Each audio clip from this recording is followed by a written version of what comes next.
Welcome to Five or Flop, a podcast for the best and worst historical fiction has to offer. I'm your host, Erin. And I'm Grace, and each week we'll be reading a different historical fiction book to see if they're a five or a flop. Our theme for season 5 is family and friends, and we are back with a repeat friend of the pod. It's Jen.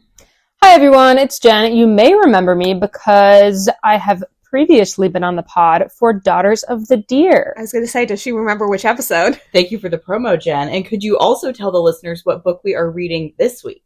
Today, we are reading Circe, which I will say was my request, and I'm very glad that it was counted a historical fiction for these purposes. This is the second Madeline Miller. We've read Song of Achilles, and since we counted that as historical fiction... You were grandfathered in. Yes. Amazing. We have, like a stretch book a season. And this is this season's. And your other request was The Count of Monte Cristo, I believe, which we did not want to read. That's very fair. I have only read the abridged version, which I feel like is cheating, so it would be a lot to ask you to read the long one. I see. I think that's okay. Okay. To read the abridged version. Did any of you ever read, classic versions of books made for children where the endings were different? Yes, I read the abridged Little Women where Beth did not die. I was just going to say, because I read Little Women and Beth did not die. And did they all have the same spine? I vaguely remember the series of them, 2000 Leagues Under the Sea, or... I think I probably read the one you're referring to. Oh my god, we might get some Flynn sniffing in the mic. Jen is Flynn's favorite person, favorite friend of the pod, all of the above. And Jen likes to sit on the floor, which means that she's at Flynn height. Exactly. And Jen, why'd you pick this book? I picked this book because I really love the themes in it. I feel like there's a lot to discuss. There's a lot to unpack. It's got content, but it's not super long. It's not a slog. And I wanted to yap about it. I feel like it's a book I can yap about. And not every book that I've ever read has that. And it's passably historical fiction. All right. Good enough for us. Absolutely. Speaking of things we can yap about, who's been up to anything exciting this week? Oh boy, I think we all have. I feel like this crew had a packed weekend. We went dancing collectively last Friday, which was very fun. Salsa dancing specifically. Yeah. And Grace, you got some rave reviews from Santiago. That's what he said, but I don't know if I believe him, to be honest. I don't feel that I was doing it particularly well or specially. Well, I think you were special. Well, thank you. But yeah, I had very much fun. Also, they played Feliz Navidad, which marks the first time that we have ever gone salsa dancing, and I have known one of the songs. Exactly. So it was big for us all. So I enjoyed that very much. And what are we reading when we're not dancing? Because now that I finished Circe about 3 hours before we're recording this, I am not reading anything not pod related at the moment. Okay. Very interesting. Jen, do you have anything to offer? I'm reading 2 books right now. Ooh. So I'll start with the boring one. Okay, I think I'm reading a book in the same series that I was reading when I was last on the pod. The Stormlight Archives, really long fantasy series. I'm on the 3rd book, which is 1,000 pages long. Which is crazy because we've recorded that episode a long time I ago. know. Well, okay. I was going to say, I feel like, Jen, whenever I see you, you're working on a long book. Yeah. We'll have you back if we have a long book season. Well, I've read multiple books since then. I have that book going on in the background, and I'm reading some nonfiction at the same time. Ooh. Okay. So I read a book on the history of the grid in the United States, and then right now I'm reading How to Win Friends and Influence People by Dale Carnegie. So it's I'm not only chugging along on this one book. Is that the book where it's you have to say the person's name a whole bunch of times, Jen? Oh, I don't think so. Oh, there's one of those one of those type of books where it's to influence, you just have to say their names a lot. I hope it's not Art of the Deal for your sake. I don't think it is because it's I don't know. I don't think it is though. I haven't finished, so when I finish, I'll let you know. You'll come back. Thank you. Grace, what are you reading? I just finished reading a book called The Vaster Wilds by Lauren Groff, which is historical fiction, so it's relevant to bring up. It's my first book by her, and it was okay, but it was about a woman, a servant, who escapes the starving time in Jamestown, and she tries to walk north to Canada, but she simply does not know how far away that is. And spoiler, dies in the woods, so it was very sad. Lauren Groff, any relation to Jonathan Groff? I don't think so. From the picture in the back, they do not look alike. Would be great if so. I would say nicer things about the book if so. It was fine. It wasn't bad. Okay. It was okay, fine. Fair enough. I needed a V for my alphabet challenge. Oh, yeah, which we're at the time of recording almost at the end of. I know, but the V was the last one that I needed. Oh! Because I think I mentioned on the pod previously, I also read Yellowface for my alphabet challenge. I needed the V and the Y. Okay. Everything else I got to organically. Okay, that's fair. Yeah. So I made it happen. We could do an alphabet season of the pod. Be a long season. Would be two-part season. Halfway. Mid-season break. Okay. We'll take it under advisement. That can go for season 7. Okay. Sounds good. All right, should we get on with the synopsis? Yes, let's. And before we begin, as we learned with Song of Achilles, I apparently can't pronounce any of these names. So just up front, I'm sorry. Yeah, I think we're going to have some differences of opinion, but I also think that that's okay. Okay. In the house of Helios, god of the sun and mightiest of the Titans, a daughter is born. But Circe is a strange child, not powerful like her father, nor viciously alluring like her mother. Turning to the world of mortals for companionship, she discovers that she does possess power, the power of witchcraft, which can transform rivals into monsters and menace the gods themselves. Threatened, Zeus banishes her to a deserted island, where she hones her occult craft, tames wild beasts, and crosses paths with many of the most famous figures in mythology, including the Minotaur, Daedalus and his doomed son Icarus, the murderous Medea, and of course, wily Odysseus. But there is danger too for a woman who stands alone, and Circe unwittingly draws the wrath of both men and gods, ultimately finding herself pitted against one of the most terrifying and vengeful of the Olympians. To protect what she loves most, Circe must summon her strength and choose once and for all whether she belongs with the gods she is born from or the mortals she has come to love. All right, that is a good synopsis. I like that one. It's highly detailed. It's almost less a synopsis and more a plot summary of the whole thing, but they just keep it a little vague. Yeah, but that works. Yeah. So we have talked about Madeline Miller before. I checked up on her. There have not been any new updates, so I'm not going to go into more detail on it.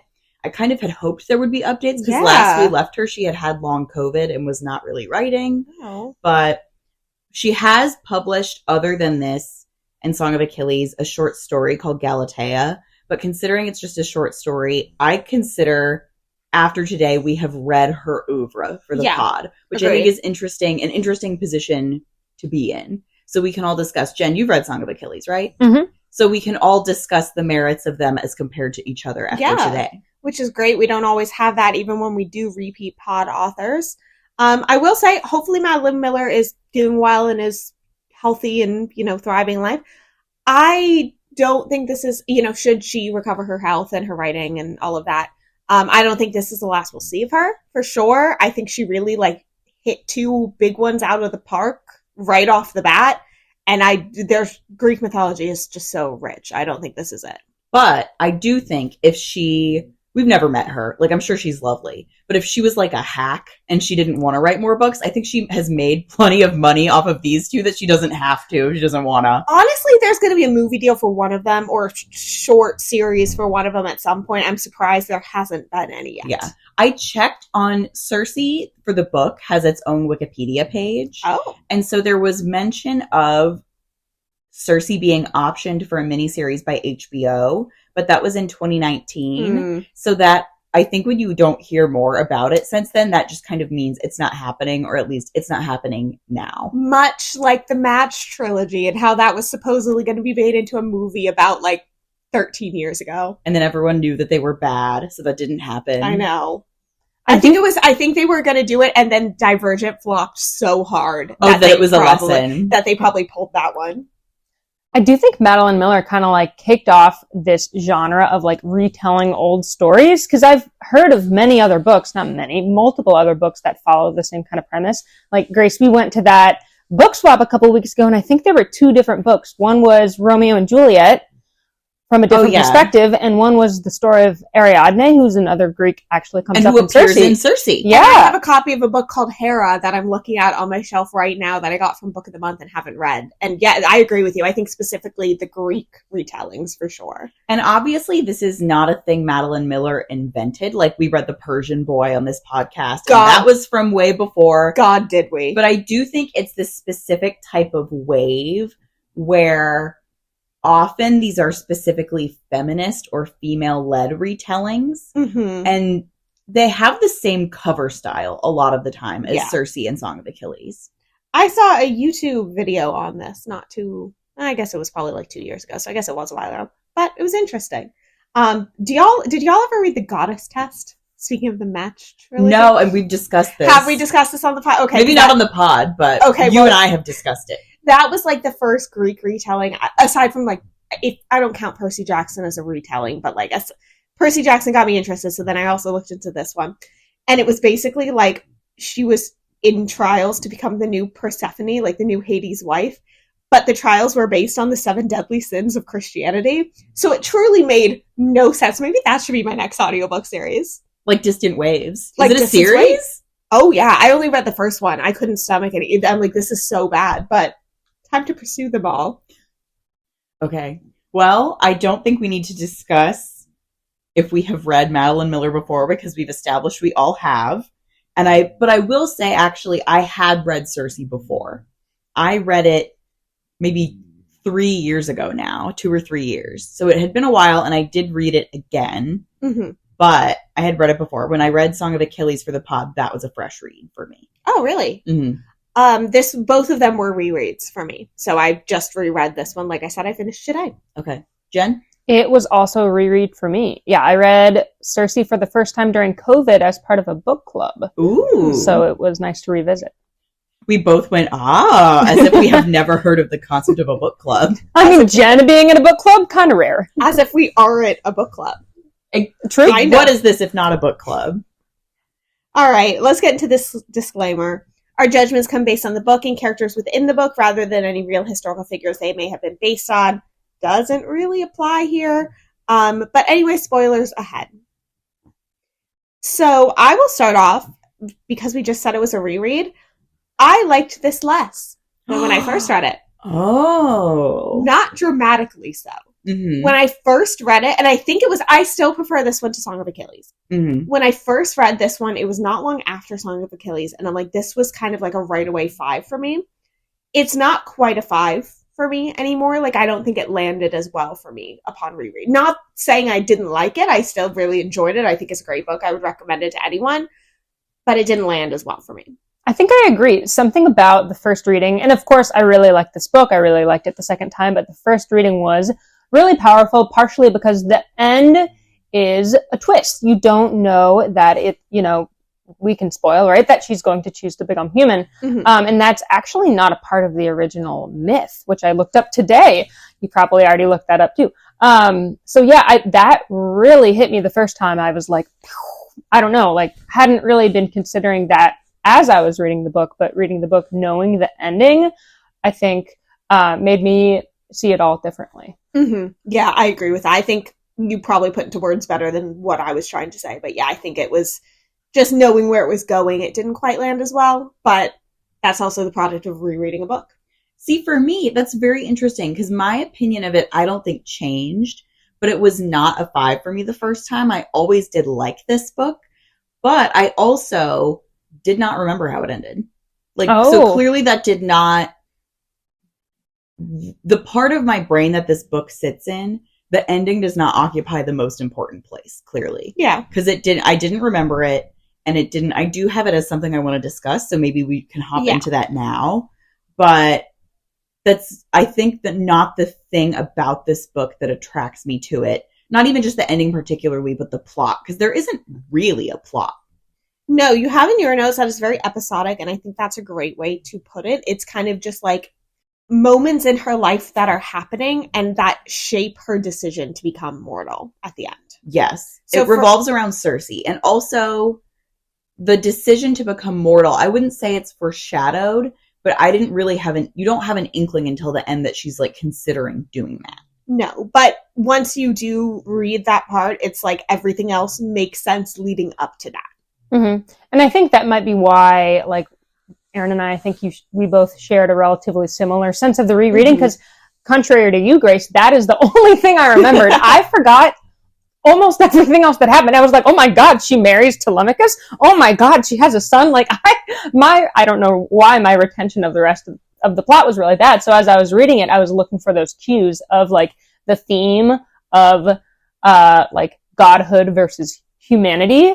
like again and again and again. So that was really like what I was focusing on throughout the read. Mm-hmm. And I think the core of that, because what I have written down is the theme of this book is needing love. Mm-hmm. Like the most important thing in your life is that you are loved by someone and that you can give love to others.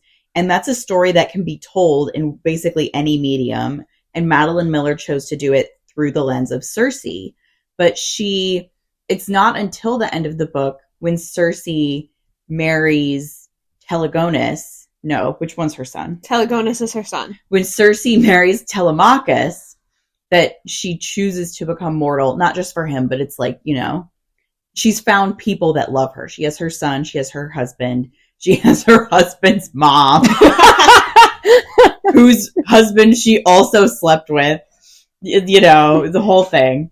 But that is what sets apart the gods and the mortals, is that we're not seeing any of the gods as being capable of love. And a lot of the mortals aren't either. But Circe, I think, connects that ability to love with mortality in the end. And that's why she makes the choice that she does. Yeah, I agree. And also, luckily, they established that mortals can be witches. So she can still be a witch if she wants to be. Thank God. Yes, they established that, it was established kind of in the middle, but they put it in, Madeline Miller puts that in writing, very close to the end intentionally. And I think that was a good call. Yeah. That's one of when Medea makes her cameo, Medea, they also established she's immortal, but she's a very powerful witch. And to be honest, I would be kind of pissed if I was a goddess and a mortal could do my thing, better than me. Yeah. Speaking of Medea, I really liked the little cameos throughout from the other Greek mythology. I feel like that's something we didn't get in Song of Achilles. But at the same time, it worked really well because it added into context how much time was passing for her. Yes. Because if you have a very loose structure of when things take place in Greek mythology, it's not going to get you all the way there, but it'll get you a good sense of how much time she's in exile for. And at the same time, she meets them for one moment, however long, and then doesn't think about them, or not doesn't think about them, but doesn't hear about them for years until someone else comes by and she was like, did you ever hear about this person? What happened to them? What was the outcome of that? So it's a very funny sort of setup for me. It's almost like how your parents talk to you about what growing up was like before people had cell phones.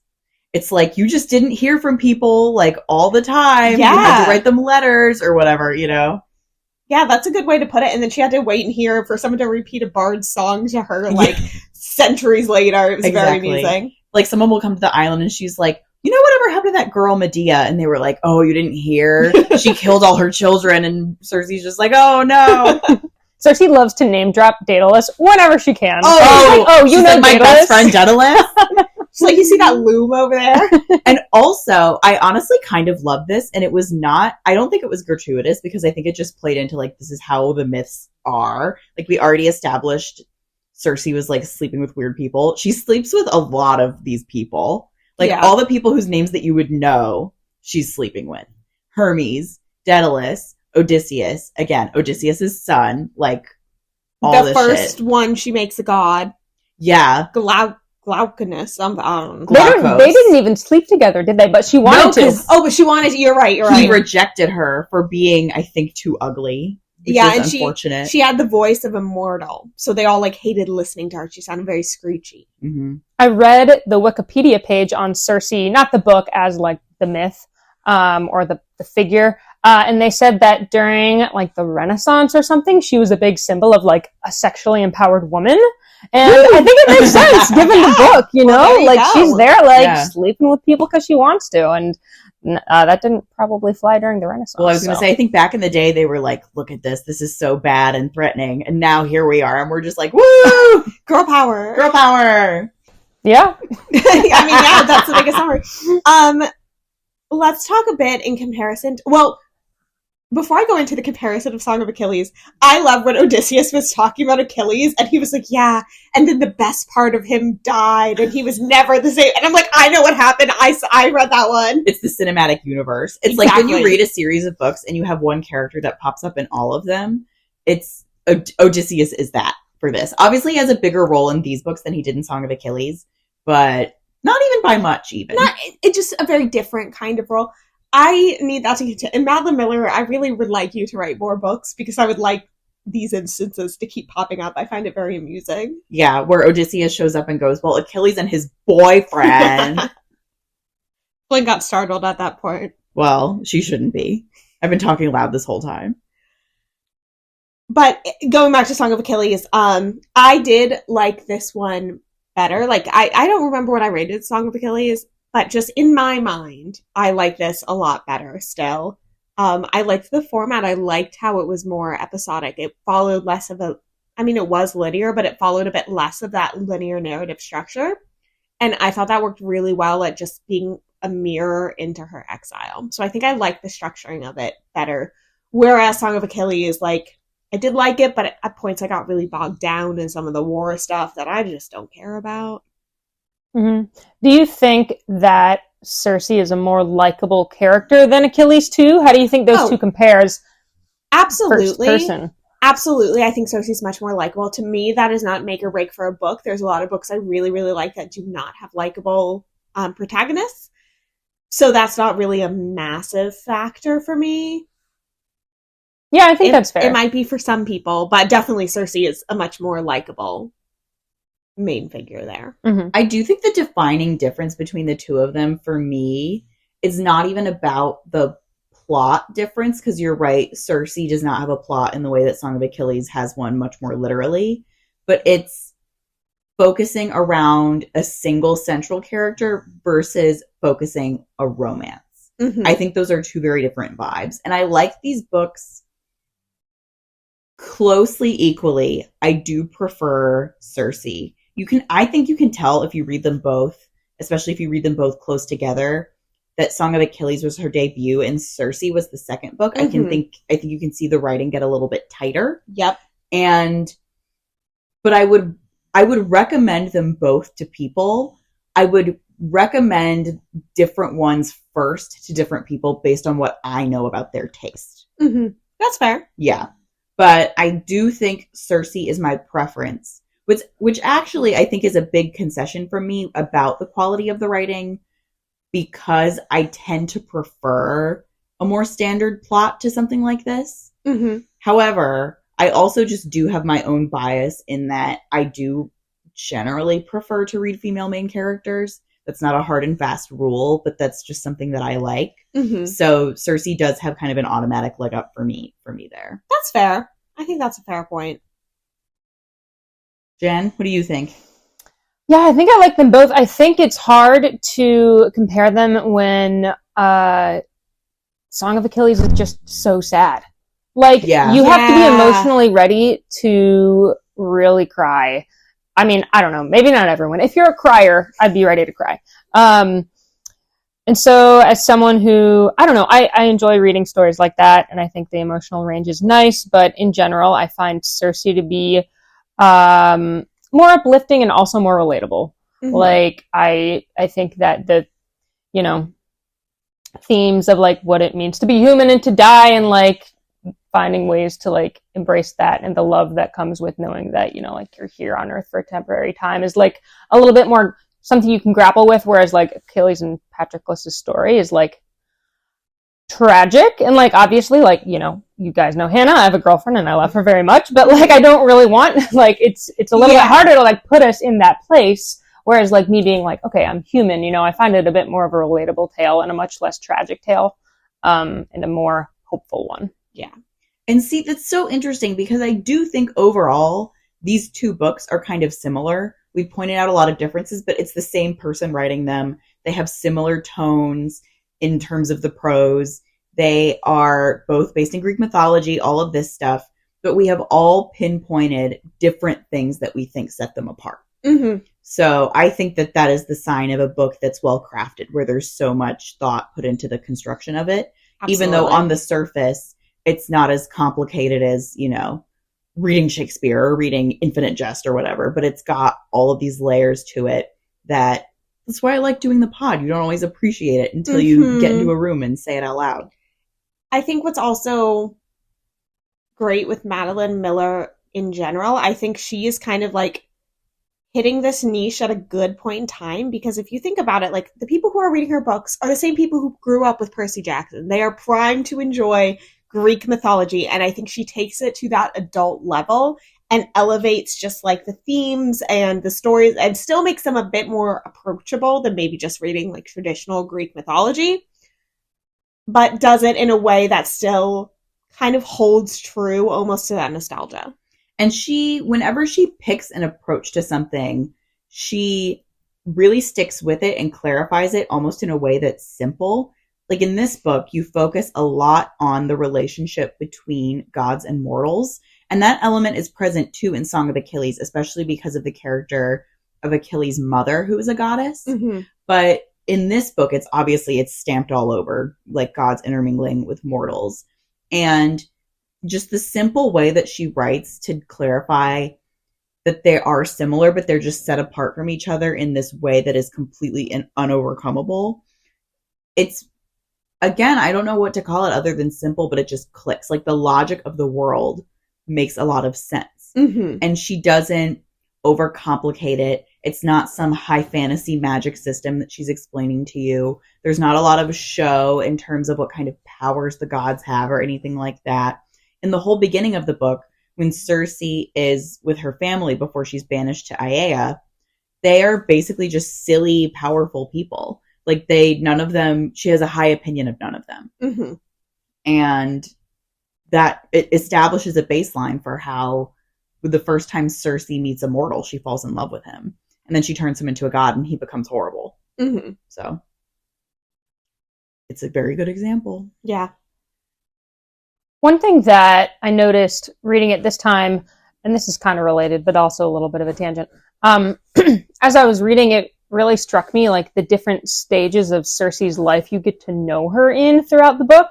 Because I think when I was preparing to read it, I was like, okay, cool, I'm reading Circe, I know what it's about. But in my head, she was a little bit more of a static character that obviously went through this story, but didn't go through life stages the same way like a mortal would. But when I started reading it again, I was like, oh, she's like kind of dumb. And then I realized she was a child. Like you literally get to see her develop her thought from, she might not have been a child in like the normal physical mortal way, but like her thinking was childlike, right? And she reflects upon her like naivety, and then you get to see her become an adult and then a mother and then like a lover and all these different stages that feel very, human and time bound when she's just like becoming a different version of herself throughout the book.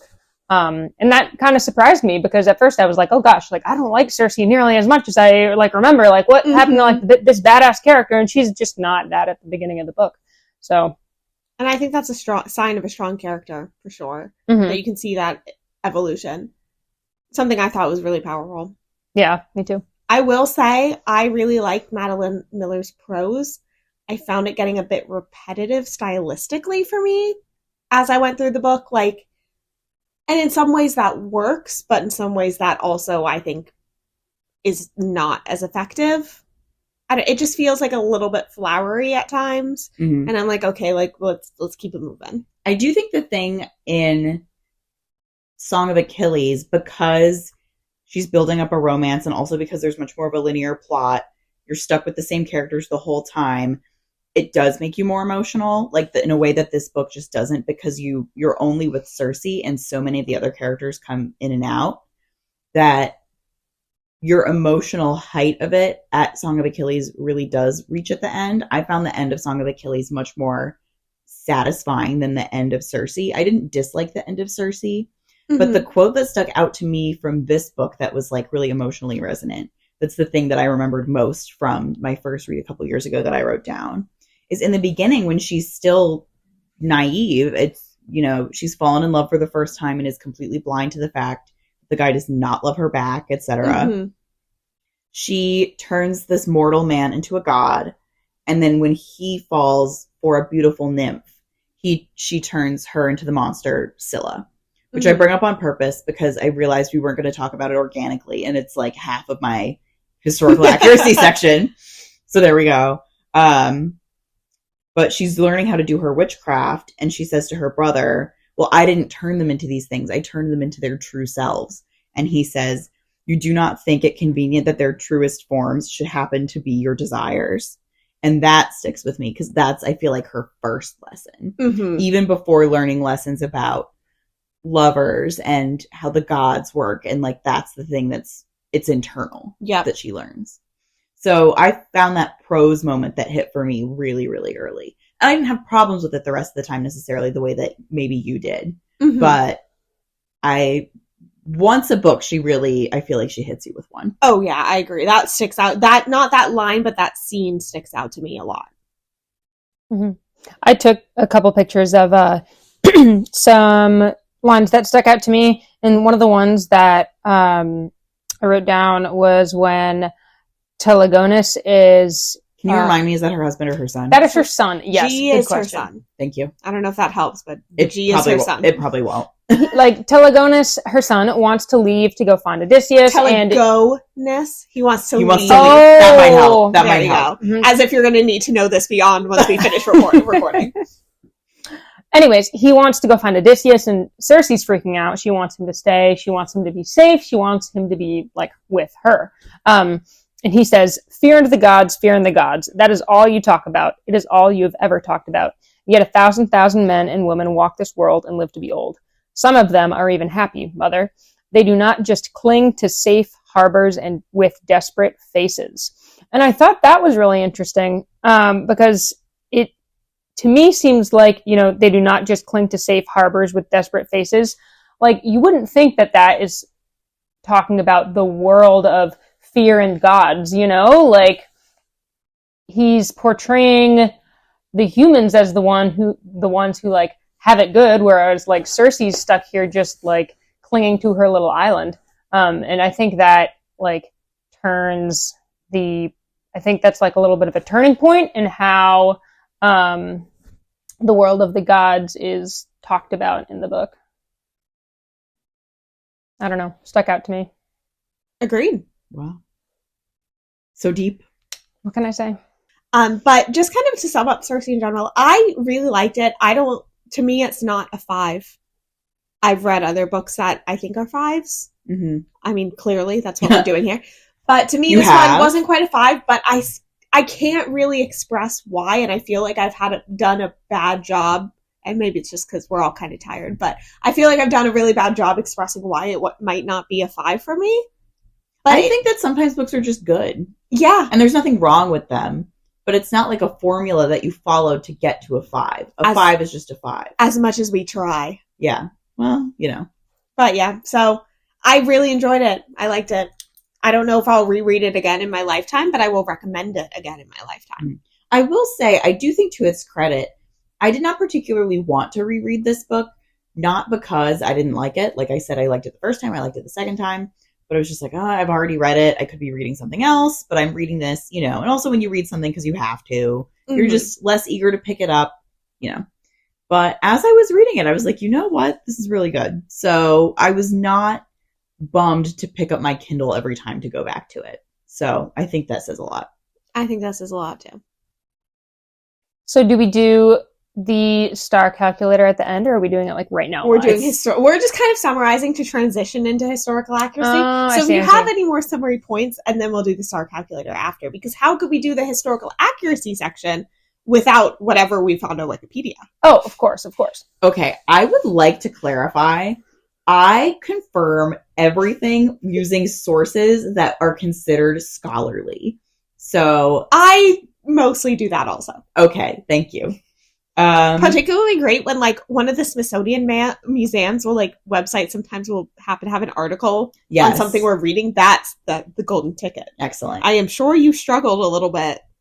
Well, I'm just going to talk briefly, again, I won't talk long, but about a few different things and us trying to find where they cross over into reality. Like when we read Song of Achilles with Ashley, I talked about them finding the real Troy and how for many years people thought Troy was just a myth, but in fact it is a real place. Mm-hmm.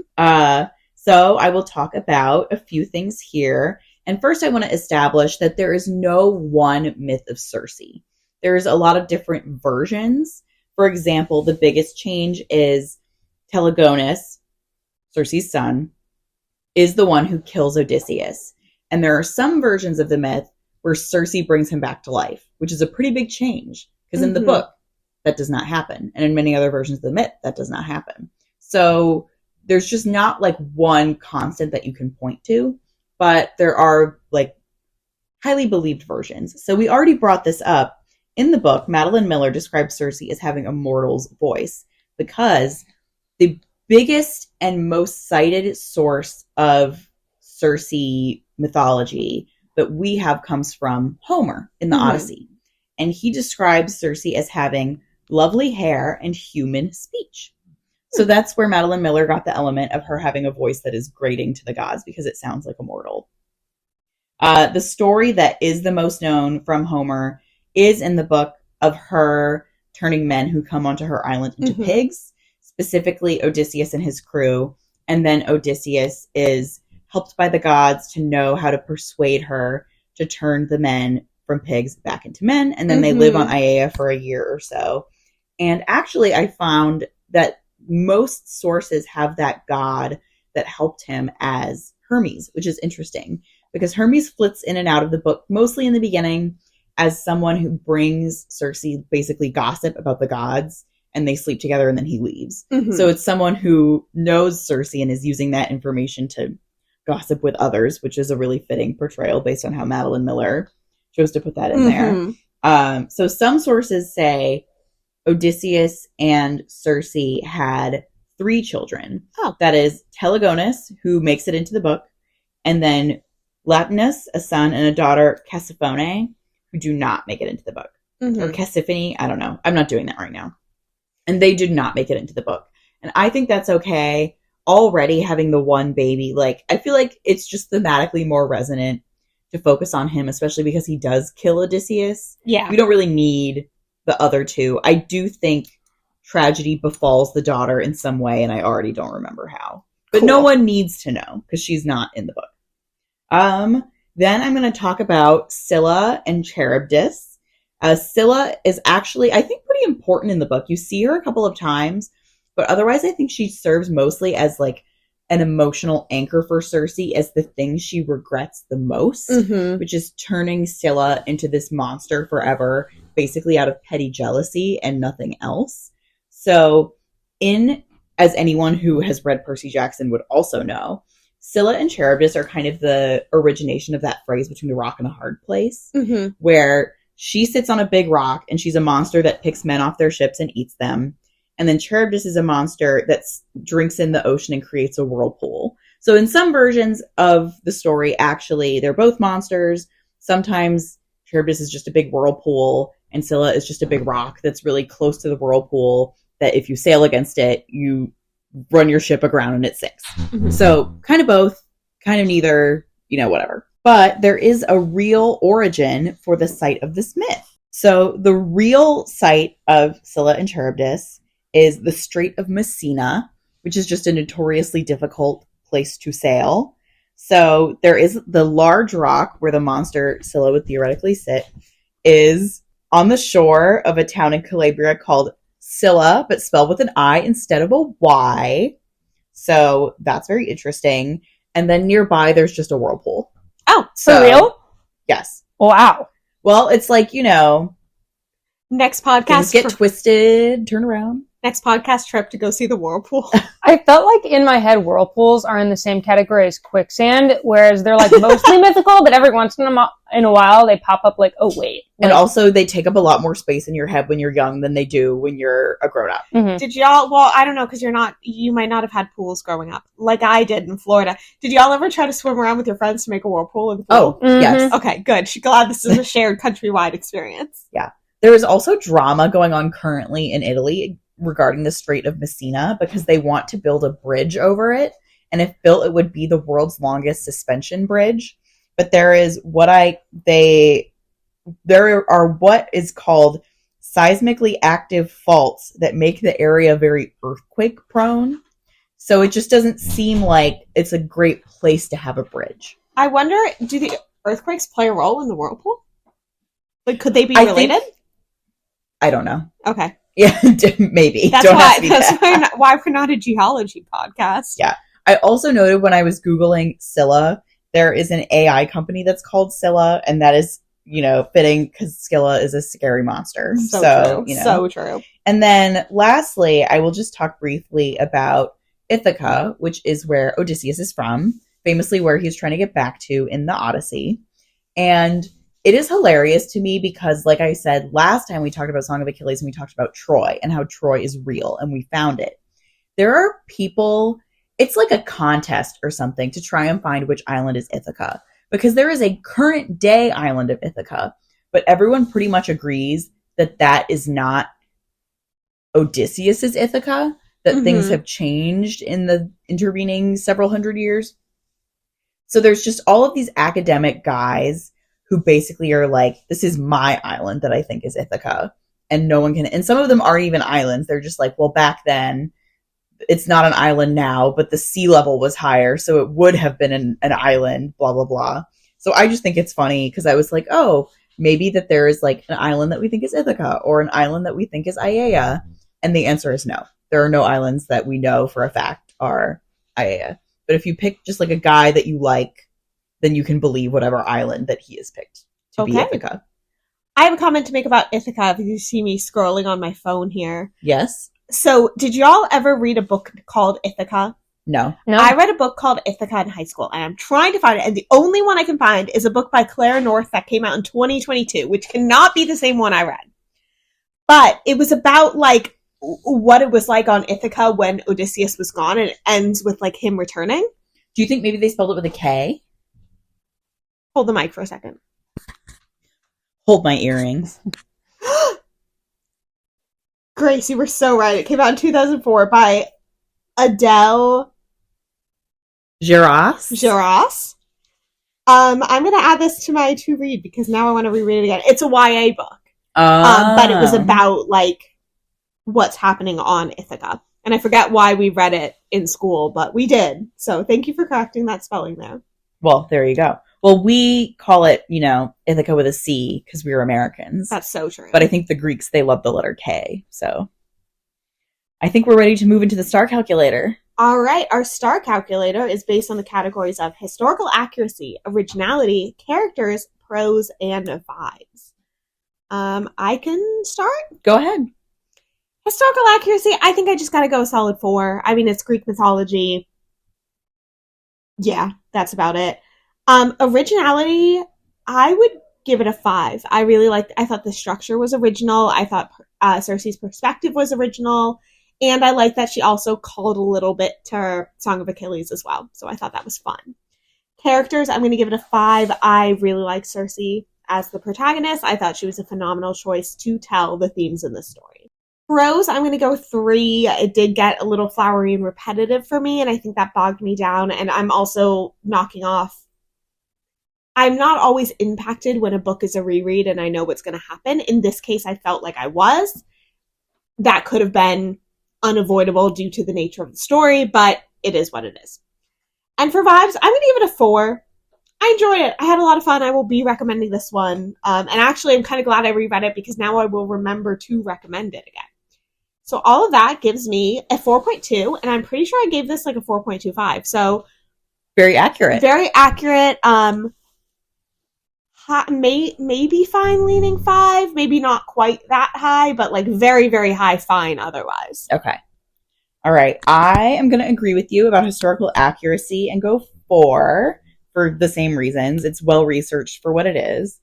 I think for originality, I would normally go 3 just because we have talked about that genre of feminist alternate perspective Greek retelling being so, I would say, oversaturated now. However, I'm not going to ding her too much because I think we agreed she was kind of the catalyst for that in this iteration. So I'm just going to go 4 because I'm not going to give her 5 originality points for that.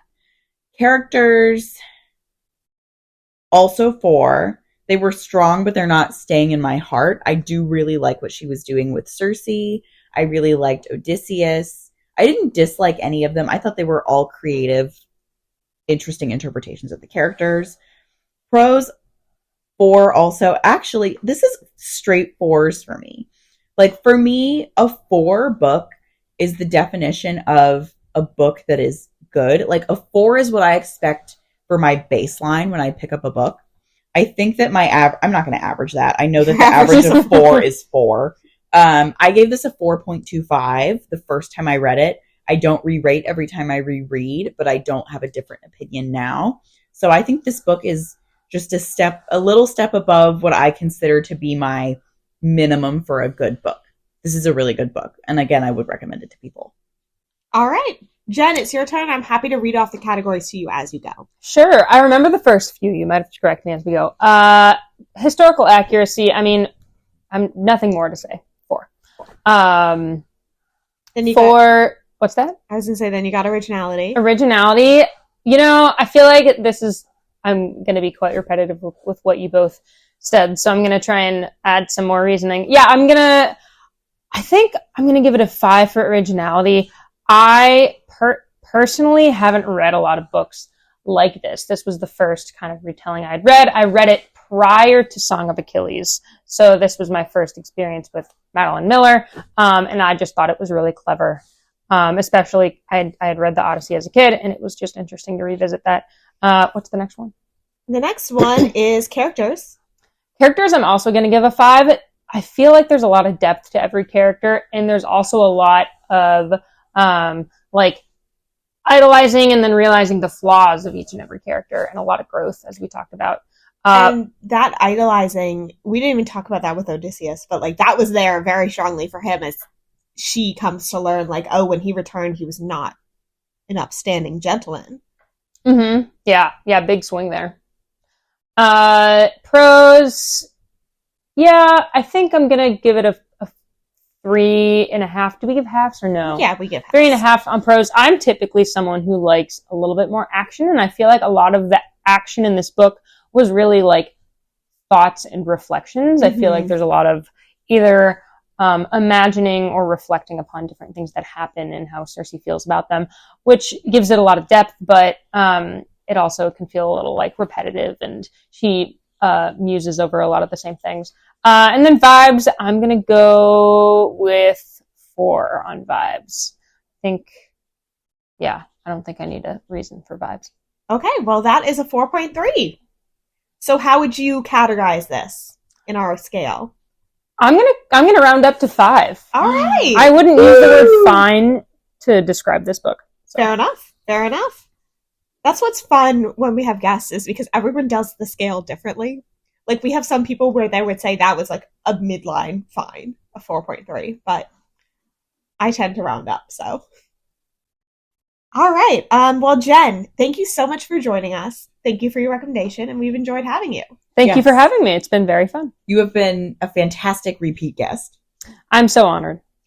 And actually, great you're here, because next week we have another repeat guest, Hannah, your girlfriend. And it's not it's not a long walk for either of us. We live down the street from Santi and Aaron, so yeah, literally around the corner. We can see your house from the front of our building. I have to commute. But Hannah has selected for us A Gentleman in Moscow by, and I will learn the pronunciation of his name before the episode, Amor Towles. See, I don't know what else it could be, but that's what it looks like.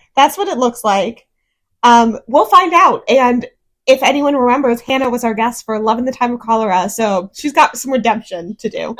Unlike Jen, who started off good. Unlike Jen, who happened to be on 2 good episodes. I know how to pick a book. What can I say? Hannah loves a dense book. Yeah, and we won't get too ahead of ourselves, but dense is, I think, a fair word to throw in there for this one. Sneak preview. But in the meantime, please don't forget to follow us on all of our socials.